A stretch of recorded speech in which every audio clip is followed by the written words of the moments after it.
지난주에는 우리가 가장 뉴스에서 많이 들었던 내용들이 어떤 내용이었을까요? 뉴스를 안 보셨나 보다. 그쵸. 장맛비가 엄청 많이 내려서 수해 지역이 많다라고 하는 이야기를 아마 한 주간 동안 되게 많이 들었던 것 같아요. 대전에는 수요일 날 저녁부터 시작해가지고 특별히 새벽 1시, 2시부터 아마 이 장대비가 어마어마하게 내렸어요. 그러고 나니까 막 이렇게 계속 저 안전 문자 뜨게 해놨거든요. 알람이 계속 오는 거예요. 그러니까 뭐 갑천이 범람했다. 대전에 가장 큰 천이 갑천이거든요. 거기에서 이렇게 파생된 천들이 되게 많아요. 대전에는 갑천이 범람했다. 그리고 유등교가 무너지고 있다. 그리고 산사태로 우회해야 된다. 막 이런 내용의 이야기들이 너무 많이 나는 거예요. 그러다 보니까 제가 올해 재난심리상담사를 위촉을 받았다 그랬잖아요. 연락이 왔어요. 그쪽에서 재난 상담을 해야 될 것 같다. 간밤에 내린 폭우로 용촌동 정뱅이 마을이라고 하는 곳에 완전히 물로 다 덮였다.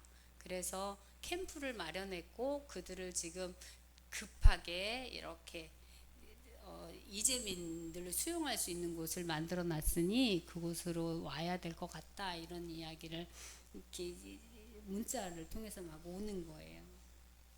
그래서 이제 그곳으로 달려갔어요. 그랬더니 복지관이 5층까지가 있는데 3층이 체육관이더라고요. 꽤 넓은 복지관이었어요. 거기에 천막들을 다 이렇게 하나하나 쳐서 한 40개 정도를 쳐놓고 그곳에 이재민들을 이제 한 호씩 해가지고 이렇게 수용을 시켜 놓은 거예요. 그러니까 새벽에 4시까지인가는 물이 들어오지 않았대요, 집에. 그런데 4시 반쯤 됐는데 벌써 물이 들어왔는데 순식간에 30분도 안 걸려 순식간에 그냥 집이 다 잠긴 거예요. 그래갖고 이제 저희가 상담을 각 그 캠프 한 홀마다 이렇게 들어갔는데 어떤 할머니가 그러시는 거예요. 물이 들어오는 것이 느껴지긴 했는데 그렇게 삽시간에 들어올지 몰랐다. 그래서 자기 집에 기둥이 얇은 기둥이 있는데 그 기둥을 붙잡고 있었대요. 근데 물이 몰아쳤잖아요. 근데 바로 옆집에 사는 아들이 그걸 보고 바로 달려왔대요. 본인한테. 그리고 지붕 위로 올려놓고 그리고 이제 다른 분들을 막 이렇게 구조하러 또 가고 이랬는데 그러면서 자기가 어떻게 살았는지를 모르겠다는 거죠. 자기가 그 잡고 있는 그 기둥을 놓쳤으면 자기는 그 물에 휩쓸려서 떠내려갔을 거다. 근데 그 마을에서는 인사사고는 하나도 없었던 거예요. 근데 그 동네 살고 계신 또 어떤 그 모 교수라시는 분이 이제 은퇴하시고 그 고장에 내려와 계셨나 봐요. 근데 보트가 하나 있었대요.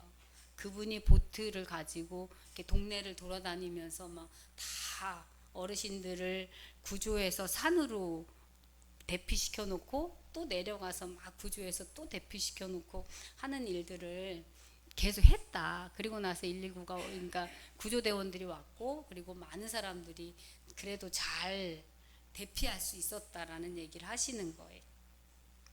근데 이제 그곳에서 만난 어르신이 그런 또 어떤 얘기를 하시냐면 당신이 쌈짓돈을 이렇게 어르신들 돈을 이렇게 집안에 찾아다 놓고 용돈 주는 것들을 집에 이렇게 장롱에 넣어 놓으시잖아요. 근데 손녀딸이 산딸이래요. 그래서 지난번에 왔을 때 왜 그 돈을 좀 주고 아이 용품이라도 사라고 줄 걸 그걸 못 줬다.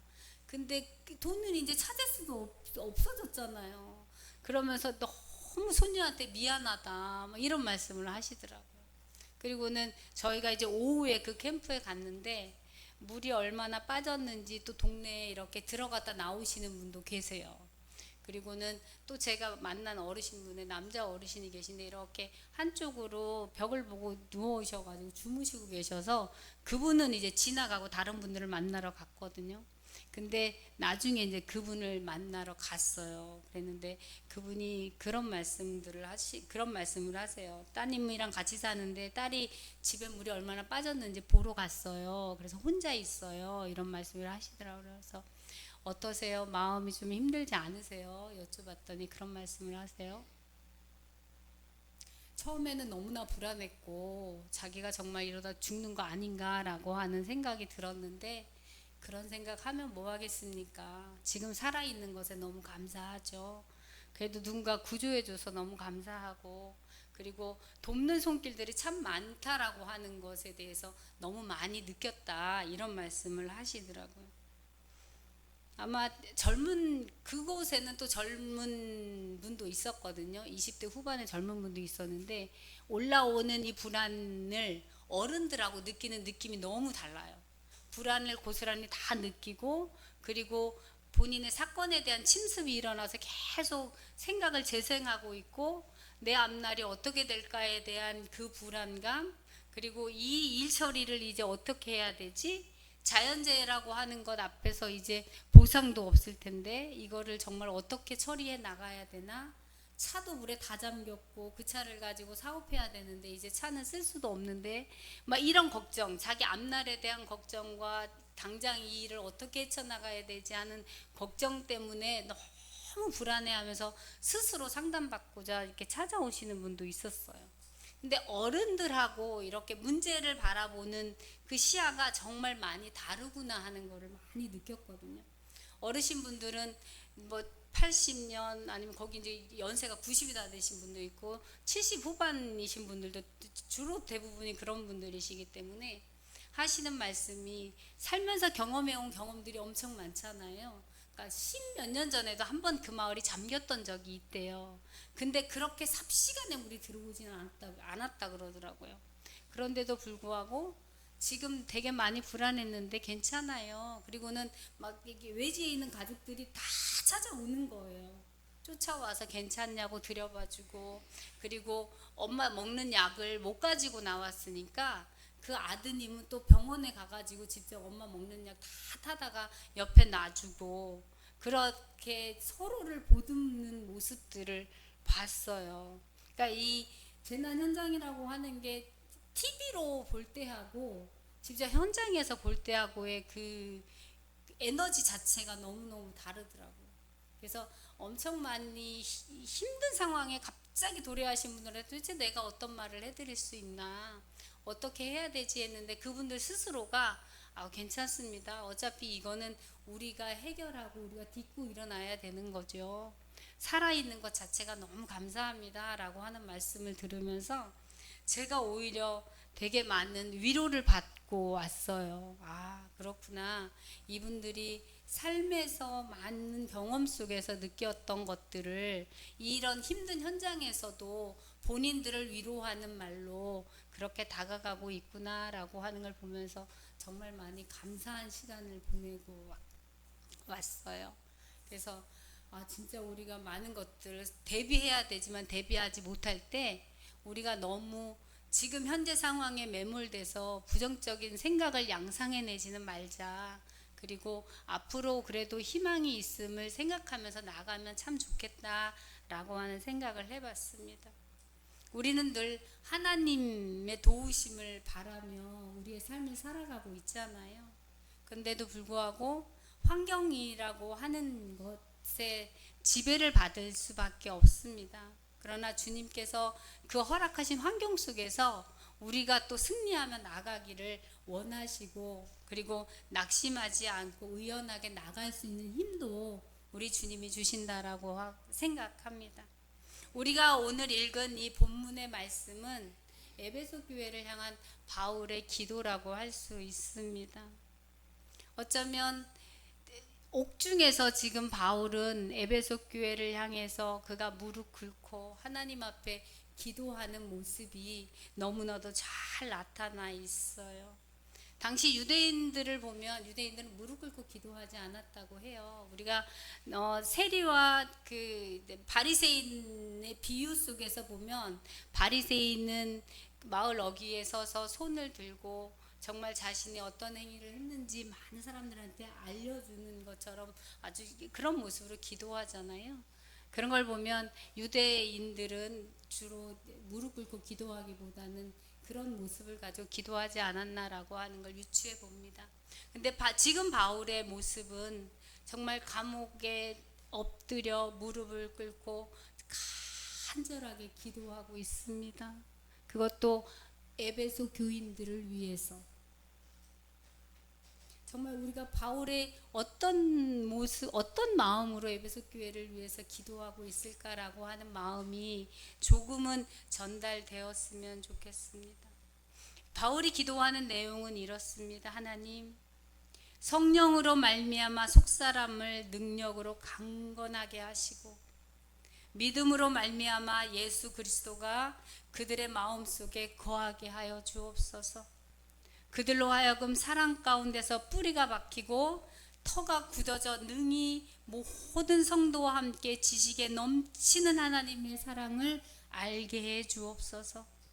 그 사랑의 넓이와 길이와 높이와 깊이가 어떠함을 깨닫게 해 주옵소서. 그리하여 하나님의 사랑의 그 충만한 데 이르기까지 이르도록 에베소 교회 성도들을 끌어올려 주옵소서라고 오늘 본문 에베소 3장 16절부터 19절까지 기도하고 있습니다. 에베소 이 교인들이 하나님을 너무나 머리로는 잘 아는데 정말 하나님의 사랑을 그 마음으로 느끼고 그들의 삶에 잘 적용하고 있을까를 생각해 봤을 때는 약간의 염려스러운 면이 바울에게는 있었던 듯 싶습니다. 오늘 우리가 이 바울의 기도를 통해서 하나님의 사랑이 우리의 가슴에 온전히 느껴지는 시간이 되기를 소망해 봅니다. 제가 요즘 어떤 생각을 하냐면 우리가 기도하지 않아도 우리에게 꼭 필요한 건 하나님께서 채워주시는 분이구나라는 걸 너무나 절실하게 느껴요. 그런데 우리 혜민이랑 제가 같이 지내잖아요. 혜민이랑 같이 지내면서 엄마 이게 좀 있었으면 좋겠어. 그리고 엄마 나 이게 먹고 싶어. 그냥 던져 놓는 거예요. 그리고는 이제 그걸 할까 말까의 결정은 저한테 있는 거잖아요. 그리고는 이제 시장을 가거나 뭘 하려고 보면 생각이 나는 거예요. 아, 얘가 이게 하고 싶다 그랬지, 이게 먹고 싶다 그랬지, 아, 이걸 좀 해보자고 나한테 얘기했던 것 같아. 그러면서 그 아이가 했던 말들을 저는 어느새 이렇게 실천하고 있더라고요. 해주고 있고 부탁을 들어주고 있는 거예요. 그래서 제가 느낀 게 뭐냐면 하나님 앞에 내가 기도하는 그 기도를 하나님께서는 반드시 듣고 계시구나. 그리고 하나님이 원하시는 때에, 그렇잖아요. 우리가 내가 들어주고 싶은 때에 들어주는 거지. 하나님이 들어주고 싶으신 그때 반드시 나의 기도를 들어주시겠구나.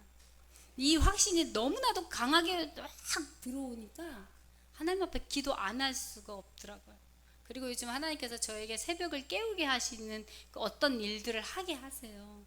그래서 새벽마다 정말 하나님 찬양을 듣고 기도하면서 제가 정말 기도하는 제목을 아주 낱낱이 조목조목 다 쪼갰거든요. 그리고 하나님 앞에 기도하고 아뢰고 있어요. 반드시 하나님께서 응답해 주실 거라는 그 확신이 저에게 없으면 아마 그냥 그렇게 하지 않았을 거예요. 그런데 제가 제 아이를 보면서 느꼈던 그 느낌을 가지고 우리 하나님은 그보다 훨씬 더 많은 걸 나한테 주시기를 원하시기 때문에 진짜 그렇게 기도하면 하나님께서 그 기도를 다 들어주시겠구나라고 하는 믿음이 너무나 확실하게 드는 거예요. 그래서 정말 요즘 정말 열심히 하나님 앞에 모든 저의 사정과 제가 만나고 제가 함께하고 힘들어 하시는 분들을 모두를 생각하면서 정말 기도할 수 있는 시간을 하나님께서 허락해 주고 계십니다. 너무너무 감사해요. 바울이 에베소 교회를 생각하면서 그들이 정말 구원받은 이후에 그들 가운데 성령으로 말미암아 그들의 속사람이 강건해지기를 기도하고 있습니다. 우리는 우리가 살아가는 세상에 대한 것들에 대한 필요성을 너무나 많이 느껴서 영적인 것과 속사람에 대한 것보다는 어쩌면 나에게 필요한 것들을 구할 때가 너무나 많잖아요. 근데 바울은 그보다 한 차원 더 넘어서서 정말 에베소 교인들의 속사람들이 정말 강건하여지기를 기도하고 있습니다. 내가 나의 속사람이 나의 영이 강건하지 않으면 우리가 힘들고 어려운 문제 앞에 우리는 무너질 수밖에 없어요. 그리고 우리가 신앙생활 하는 거에 대한 너무나 많은 핑계들을 댈 수밖에 없습니다. 그렇기 때문에 어쩌면 사도 바울은 에베소 교인들이 힘들고 어려운 가운데 흔들리지 않게 하기 위해서 그들의 속사람을 강건하게 하여 주십시오 라고 기도하고 있는 걸 겁니다. 그리고 두 번째로 사도 바울은 믿음으로 말미암아 그리스도께서 그들의 마음에 계셔 주십시오라고 기도하고 있습니다. 내 안에 그리스도께서 함께 하심이 확신이 들어지십니까? 바울이 정말 에베소 교인들을 위해서 기도하는 기도의 제목은 주님이 함께 계신다라고 하는 걸 저들이 확신하고 믿고 나갈 수 있도록 하나님 도와주십시오라고 하는 그 기도였습니다.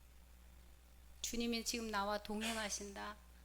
주님이 지금 나를 붙들고 계신다. 나의 어려움을 주님이 알고 계신다. 나의 형편을 주님께서 분명히 바꿔주실 것이다. 그리고 내가 영적으로 충만하게 하나님만을 바라보고 나아가게 할 것이다 라고 하는 그 확신을 가지려면 주님이 나와 함께 하신다는 그 믿음이 확신이 되어서 붙들려져야 할 겁니다. 그래야 주님께서 우리와 함께 누려가시는 그 풍성함을 우리는 경험할 수 있을 겁니다. 그리고 바울은 믿음은 우리가 보지 못하는 것들 속에서 소망하는 어떤 근거가 될 수 있잖아요. 그리고 우리가 살아가는 삶에 또한 기초가 될 수 있잖아요. 그냥 신앙 없이 살 수도 있고 그냥 하나님 없이 살 수도 있지만 우리가 살아가는 그 모든 것의 기본에는 하나님의 은혜와 하나님의 사랑과 하나님의 능력이 그 안에 있는 거라고 우리 확신하잖아요. 그렇기 때문에 어쩌면 사는 것의 모든 기초는 바로 우리의 믿음이라고 볼 수 있습니다. 주님이 우리 안에 거하시며 사는 것, 그래야 우리가 주님의 뜻을 알고 주님의 뜻이 무엇인지 듣고 그것을 가지고 우리는 우리의 삶을 출발해서 나아갈 수 있습니다. 하나님의 뜻이 무엇인지 깨달아 알아야 정말 하나님의 눈으로 그것을 바라볼 수 있고 하나님께서 마음이 가는 그곳에 우리의 마음을 둘 수도 있는 거죠. 입으로만 고백하는 것이 아니라 우리의 삶 전체가 그것을 고백하고 나아가야 될 겁니다. 그리고 에베소 교인들처럼 정말로 우리 또한 사랑의 토양에 뿌리를 내려야 할 겁니다.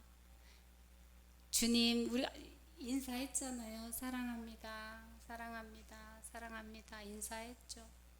그럼에도 불구하고 각자의 삶이 너무나도 바쁘게 돌아가기 때문에 신경 쓰지 못하는 부분들이 너무 많아요. 오히려 가족에게조차도 아니면 우리 공동체 안에서 우리 각자와 함께도 그러지 못할 때가 정말 많습니다. 저도 일주일이 어떻게 지나가는지 모르겠어요. 새벽부터 밤까지 너무나 바쁘게 살다 보니까 때로는 잊을 때도 있거든요. 그런데 기도하는 시간만큼은 정말 떠오르는 그 인물들이 있더라고요. 그리고 그들을 위해서 기도할 때 정말로 하나님 앞에 하나님의 은혜가 그들 안에 머물러 있다라고 하는 걸 느낄 때가 너무나 많습니다. 아까 우리 홍보사님께서 이렇게 들어오시면서 어떤 말씀을 해주셨냐면 미국에서 오랫동안 의사생활을 하셨던 박사님이 하시는 말씀인데 기도하는 환자를 놓고 기도하는 그룹과 기도하지 않는 그룹이 있다면 그들에게 말은 하지 않았대요. 그런데 기도하는 그룹의 이 치유 효과가 훨씬 더 높다. 그거를 의사 선생님은 믿음으로 고백하더라라고 하는 말씀을 해주시는 거예요. 근데 어쩌면 우리의 삶 속에서 느끼는 것도 우리가 알지는 못하지만 하나님의 도우심과 은혜가 그 안에 있기 때문에 어쩌면 가능한 일이잖아요. 믿음을 가졌기 때문에 그것을 확신하고 간다면 우리는 우리 삶에서 진짜 하나님의 기적의 역사를 날마다 체험할 겁니다. 나의 모든 뿌리는 하나님을 향해 있어야 합니다.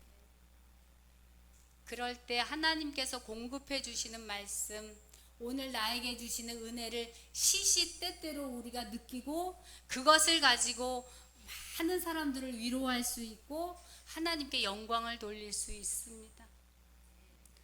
때로는 흔들릴 수 있습니다. 그리고 절망 가운데 어쩌면 떨어질 수도 있죠. 근데 우리가 가지고 있는 아주 작은 불씨 하나만, 그 믿음이라고 하는 불씨 하나만 있다면 우리는 다시 일어날 겁니다. 오늘 사도 바울이 말하는 것 가운데 하나님의 사랑은 이런 겁니다 라고 고백하는 대목이 있습니다.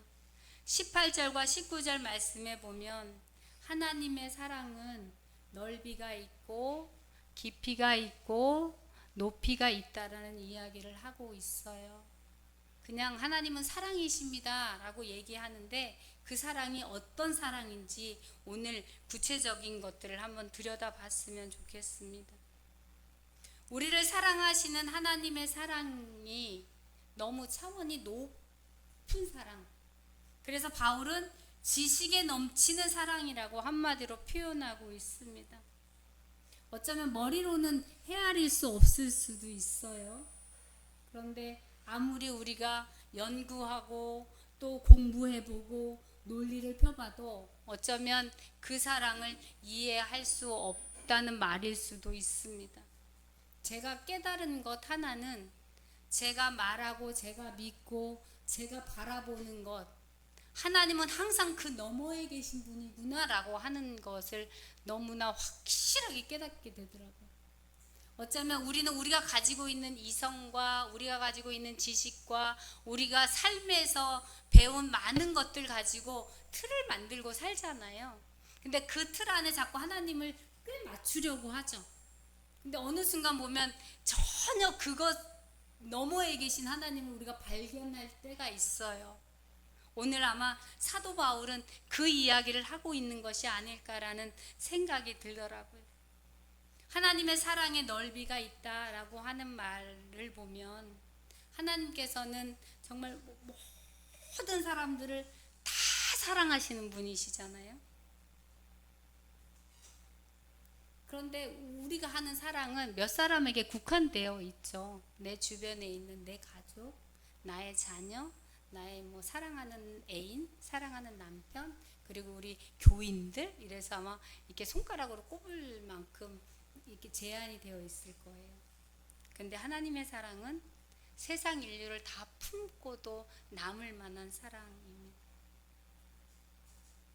그런데 또 하나님께서는 우리 개인을 너무나도 사랑하시는 분이죠. 모든 사람을 다 사랑하지만 내가 느끼기에는 하나님은 나만을 특별히 더 사랑하시는 것 같아요. 그렇게 느껴지셨으면 좋겠어요. 정말 하나님이 모든 사람을 다 사랑하시지만 그 개인 한 사람을 누구보다도 나를 더 특별히 사랑하시는구나 라고 하는 것이 느껴지셨으면 좋겠습니다. 그리고 하나님의 사랑에는 길이가 있다고 말합니다. 하나님의 사랑은 정말 무궁합니다. 그리고 아주 오래 지속되는 사랑이죠. 끊어지지 않는 사랑, 끝이 없는 사랑입니다. 그 사랑을 우리가 끊을 수도 없습니다. 때로는 그렇잖아요. 우리가 범죄하고 정말 낙심하고 너무나 부끄러워서 하나님 앞에 나가지 못할 때, 그럴 때는 내가 하나님 앞에서 멀어진 거지 하나님이 나한테서 멀어진 게 아니잖아요. 우리가 범죄하는 그 순간에도 하나님은 사랑으로 우리 옆에 계시는데 우리가 그 하나님을 보지 못하고 있는 거죠. 정말 그 하나님의 사랑을 우리가 끊을 수 없고 그 하나님의 그 사랑을 느낄 수만 있다면 우리는 어떤 상황 속에서도 흔들리지 않을 거예요.